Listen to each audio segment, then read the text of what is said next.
Hey everybody, just kind of want to go over how I have my stunt bike set up.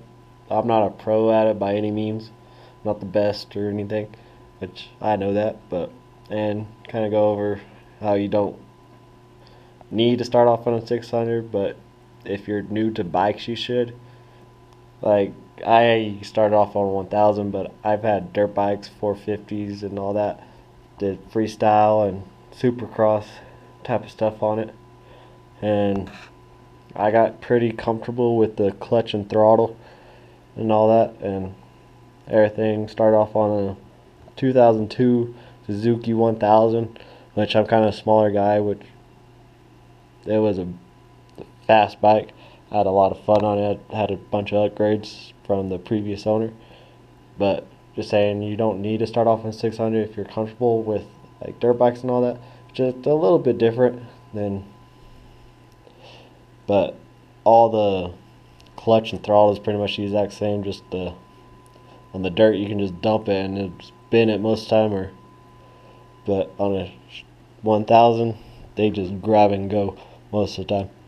But kind of go over how I have my stunt bike set up. It's 2004 636 Kawasaki, which I like it because everybody makes any stunt part you possibly want for this bike. I have a clip-ons, which gives it a lot of leverage to kind of give you to pull up on it. Got the rear handbrake whenever I'm sitting on the denning gas tank doing wheelies, whatever. Which kind of still trying to learn how to do that, which kind of popped it up a little bit every once in a while.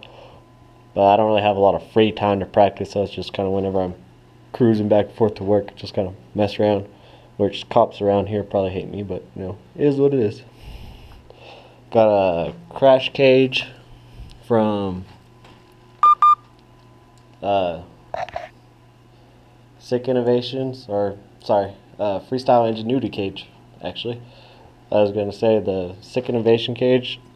Personally, I like the Freestyle Ingenuity cage better. It stays out of your legs a lot, out of the way of your legs a lot better. Like whenever you go put them down, the Sick Innovation cage I used to have, yeah, I would always hit my shins on them and all that. Which personally, I'd rather have this cage. I've only had those two, but out of the two, I'd rather have this one. Got the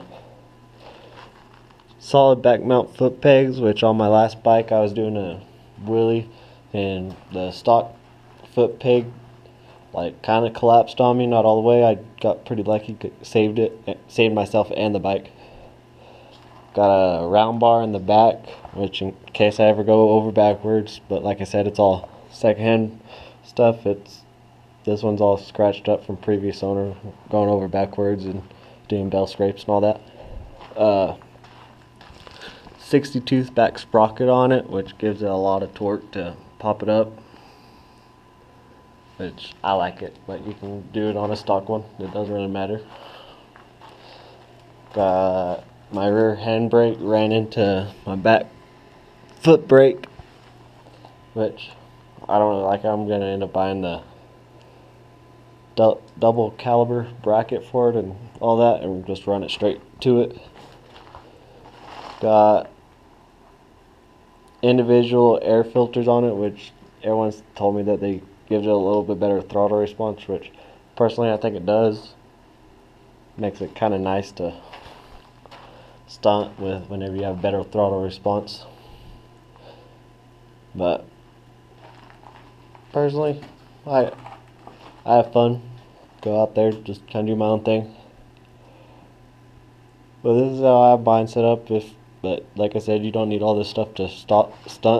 On my last one, it was a 03 Honda CBR 600 RR, which that one is mostly stock. Whenever I first got it, kind of started stunting it, and then I put a 54 tooth back sprocket on it and all that, so it's kind of more highway capable. But this one's not really. It only goes 135 miles an hour, but at highway speeds it only has 5 gears. Highway speeds it keeps it about 11,000 RPMs, going about 70-80 miles an hour, which a little bit high to cruise on the highway for a long period of time. but around town it's pretty nice.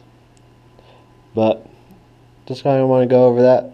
It's how I have mine set up, which pretty nice. Mostly secondhand parts, but you don't need all of it.